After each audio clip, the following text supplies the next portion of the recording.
for all of them. It don't matter if you Diddy or whoever you is, TG Jakes, any of them. All lies will be exposed. That's all. And that virgin hole I was telling you about, right? Because P Diddy be wanting the body, and you gotta tell him no. You got to tell him no. I did. See, I got the receipts for everything I'm telling you. Girl, as cliche as this is starting to sound, you just gotta appreciate how ironic it is that Katt Williams has been right about Diddy being a creep all along. And now, Katt is bringing more receipts to show this Diddy P runs much deeper than y'all think it does. Since Diddy's homes got raided last week, so many things have resurfaced, showing how Diddy has been about this life for decades, and he has not been in it alone. Allegedly, Diddy has many accomplices in the industry, and these aren't even nobodies. These are important figures, Hollywood royalty. Katt has made it his mission to expose Diddy and his cabal, and he has not wasted time in bringing some new evidence into the mix. Allegedly, Diddy's so-called accomplices are the reason why he's in this mess, and they're not gonna stop until Diddy goes down. So, who did Katt expose as Diddy's industry accomplice? And are they really why Diddy is caught up in this battle? Let's break it down. Sean Diddy Combs can't seem to escape the spotlight right now, and the federal investigation into any connections to an alleged operation is creating comparisons to other infamous figures like Jeffrey Epstein and R. Kelly. Y'all should have listened when Katt Williams said everything that happens in the dark will be revealed this year because, baby, it's just the first quarter, and we've already seen so many things. As y'all know, Katt has been on a mission to expose the creeps and the snakes in the industry, and one of them is, of course, Diddy. In his Club Shay Shay interview, Katt predicted that this is the year Diddy finally gets exposed, and people thought he was playing. All of these big deviants is all catching hell in 2024. It's up for all of them. It don't matter if you Diddy or whoever you is, TG Jakes, any of them. All lies will be exposed. That's all. And anyone who takes that the wrong way, know why they take it the wrong way. He even talked about how he had to walk away from millions many times because he didn't want to party with the likes of Diddy. They offered him 50 million and he turned it down. Who gonna turn down 50 million? Now, I've had to turn down $50 million 4 times. 4 times. Just to protect my integrity and that virgin hole I was telling you about.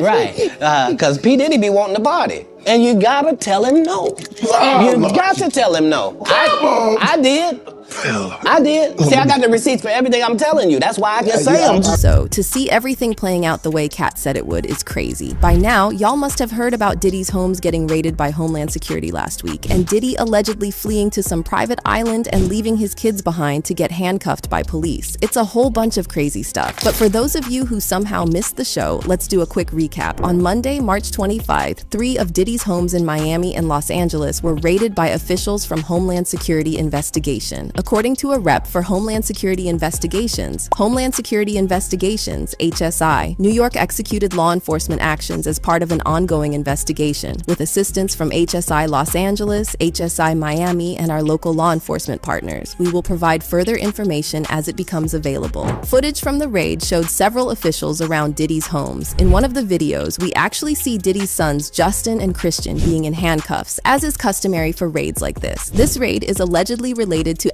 trafficking allegations that have been brought against Diddy in the last few months. As y'all know, the first of these allegations was made by Cassie in her November 2023 lawsuit, where she accused Diddy of a decade of abuse, manipulation, and control. In the lawsuit, Cassie said Diddy usually forced her to be with other men for his pleasure, and that they would organize freak-off sessions where she would be pumped full of substances that made her unable to consent to whatever Diddy wanted. He also allegedly put his hands on her, blew up Kid Cudi's car when he found out she had been talking to him, and made her carry his firearm and purchase prescription medication for him. Diddy settled with Cassie for an undisclosed amount within a day of her filing the lawsuit, probably hoping to keep everything down. But it had the exact opposite effect because folks immediately started guessing that for Diddy to settle so fast, he probably did the things Cassie accused him of doing. Cassie's lawsuit opened the floodgates for other alleged victims to also bring a lawsuit against Diddy for violations ranging from trafficking to drugging people and taking advantage of them. There have been 4 lawsuits lawsuits after Cassie's, the latest being from Diddy's former producer, Lil Rod, who worked on Diddy's Love album. Lil Rod's lawsuit accused Diddy of S-trafficking, RICO offenses, and many other twisted things. But more importantly is that Lil Rod's lawsuit accused several other people of working with Diddy, including big names like Christina Korum, Diddy's chief of staff, Sir Lucian George, Universal Music Group CEO, and Ethiopia Habta Mariam, former Motown Records CEO, who were all listed as co-defendants. Lil Rod also claimed that Diddy once bragged about using his connections to people like T.D. Jakes to redeem himself from all the negative media attention he had been receiving because of the lawsuits. Well, Katt Williams also agrees with the idea that Diddy is not alone in this, and he has lots of friends in high places who participate in these things with him. Katt recently shared a clip on his Instagram story featuring Diddy in an old clip from the Nickelodeon show, All That. In the clip, two young boys are asking Diddy how to wake their friend up after all their previous attempts have failed, and Diddy suggests they put a toy helicopter in the boys' pants and remote control it. And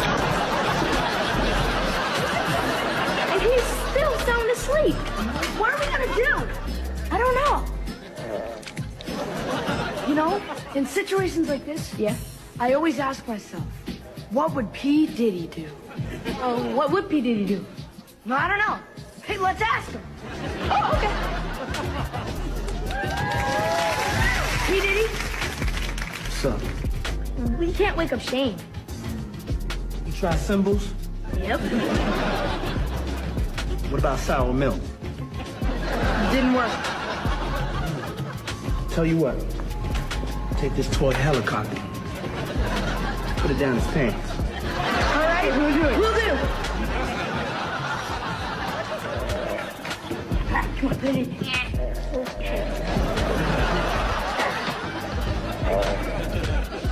Austin! Didn't work. He's still asleep.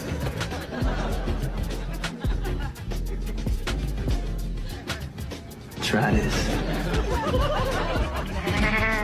Shall I? By all means.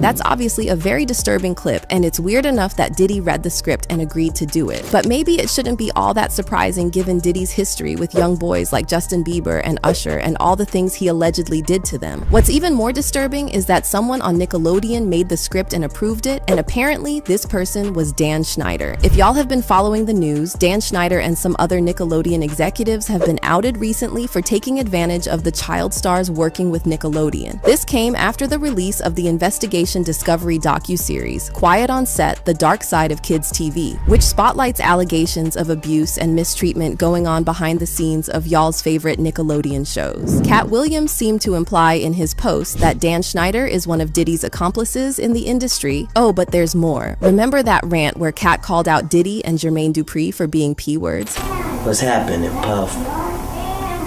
I'll be back to you if JD ain't had enough. Yeah? Jermaine Dupri, king of if you ask me, baby. Shit.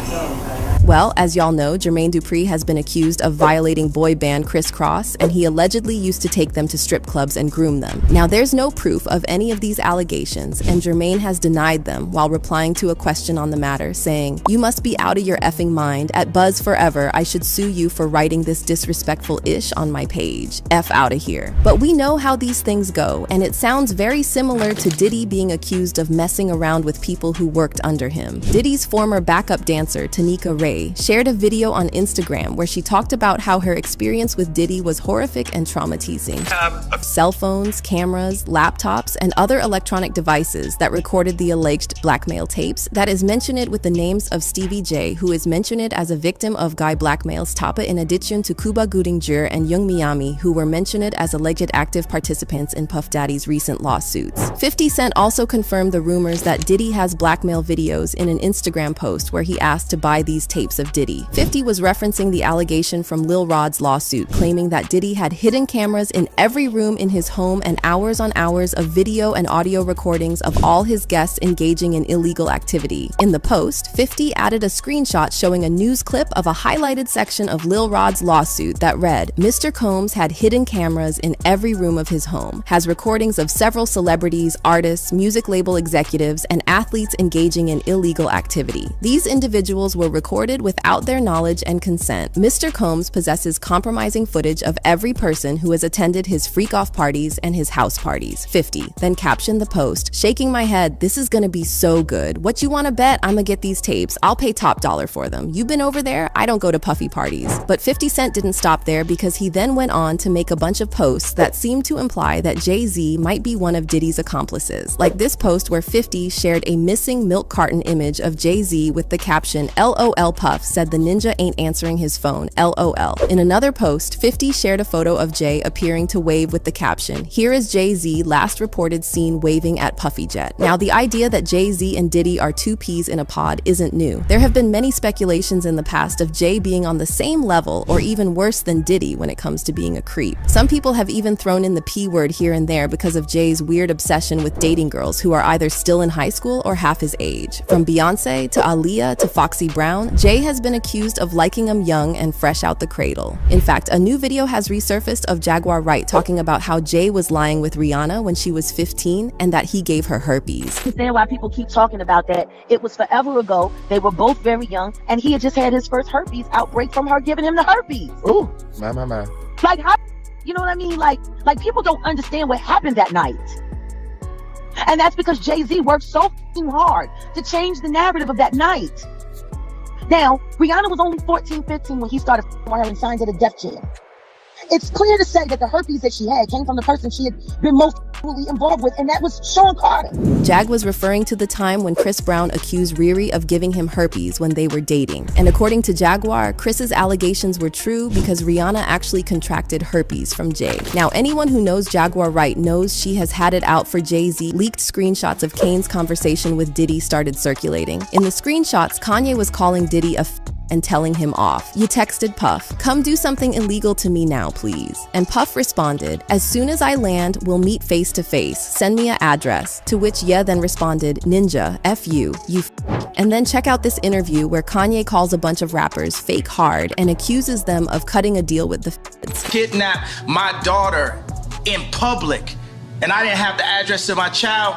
None of these I want to say something Travis now. gave you the address, though? Travis gave me the address. Right. But as far as Meek Mills, Puff Daddy, whoever, none of these, all you fake hard. Wait, hold on. Okay. All you fake hard. You know what I'm saying? I don't get because you can't shoot nobody anyway. And the reason why you got to talk is because you did a deal. You know what I'm saying? That's why you got to come at me, because part of the deal for you to be a do all that and get out of jail is that you promise that you're going to go pull my co-car. So shut the about me. Now let me say it calm. Shut the about you. Shut up about Michael. Right. We know how Kanye always goes on these little rants where he says things that seem like they don't make sense. But you have to remember that when people start calling out certain industry figures, they get labeled as crazy, addicts, or criminals just to discredit them. So maybe it's time for us to start paying attention to what Kanye has been saying about these people. Because if y'all recall, he talked about how he can say the things he says because he hasn't sold his soul to the Illuminati for fame or money. Speaking of people who sold their souls, Young Miami is now being accused of selling her soul to Diddy and being one of his accomplices. For context, Young Miami appeared in Lil Rod's lawsuit when Lil Rod accused her cousin of improper behavior with him, which he didn't consent to. On Monday, March 25th, Lil Rod added 25 additional pages of information to the lawsuit, and this addition implicates Young Miami as one of Diddy's, circle. The document accuses Young Miami of being Diddy's supplier of a substance called pink or 2, which is a combination of coke and ecstasy. Diddy allegedly has a taste for this substance, and his designated mule for transporting the stuff is a man named Brendan Paul, who is supposedly a former Syracuse University basketball player. Brendan Paul is also reported to have been arrested at a Miami airport shortly after the raid of Diddy's home there. However, the document then says Brendan is not the only one who transports this product for Diddy. Young Miami also does sometimes. It reads, "Plaintiff and the Combs Rico Enterprise were rehearsing for something in the Water Festival in Virginia. Plaintiff Jones personally witnessed Mr. Combs do a few lines of in his dressing room. Defendant Sean Combs wanted but Brendan forgot it, so Defendant Christina Coram called Young Miami, who then brought it on the private jet from Miami. Young Miami is also accused of being on Diddy's payroll as an S-worker. Upon information and belief, Defendant's Lucian Charles Grange, in his capacity as CEO of UMG, authorized Motown Records and Universal Music Group to provide financial resources to Defendants Sean Combs and Love Records through wire transfers to Defendants Sean Combs and Love Records accountant Robin Greenhill. Upon information and belief, Ms. Greenhill ensured the wiring, funds transfer, or cash payments to S-workers were completed. According to Plaintiff Jones, defendant Sean Combs bragged about having several women on a monthly stipend. According to Plaintiff Gines, the women who received these payments are Caresha Romeka Brownlee, aka Young Miami, Jade Ramey, aka Jade, Daphne Joy Cervantes Narvaez, aka Daphne Joy, who were paid a monthly fee to work as Mr. Combs's S-workers. Now, Young Miami has not directly addressed any of these allegations, but she has been on Twitter dropping a couple of, well, weird tweets. First, she said, "This finna be a fun summer." Then, in another tweet, someone asked, "Where Caresha at?" And she replied, "Right here. What's up?" A lot of people felt like Young Miami was kind of maybe a bit too excited for someone who was just implicated in a lawsuit that has the feds all over it. Added to that, Young Miami has made some statements online that make it seem like she for sure participated in whatever Diddy had going on. Like this tweet where she said, "If I wanted you to eat my pee, Diddy would have had you on your knees, girl. You a eater." So, I mean, it's not surprising that folks started speculating that maybe Caresha was so excited because she's talking to the feds. One person said, "She must have cut herself a deal already." This one said, "LMAO, Caresha called the feds." What's even more interesting about this whole Diddy situation is the creepy message Suge Knight left for Diddy from jail. Suge basically told Diddy that he needs to be careful and his life is in danger because of the secrets he knows and the little secret room they participated in. I tell you what, Puffy, your life is in danger because you know the secrets, who's involved in that little secret room you guys participating in. So, you know they're gonna get you if they can. It's a little crazy how Puffy get booted out the alcohol business and Jimmy Iovine steps in with Andre and Snoopy promoting it.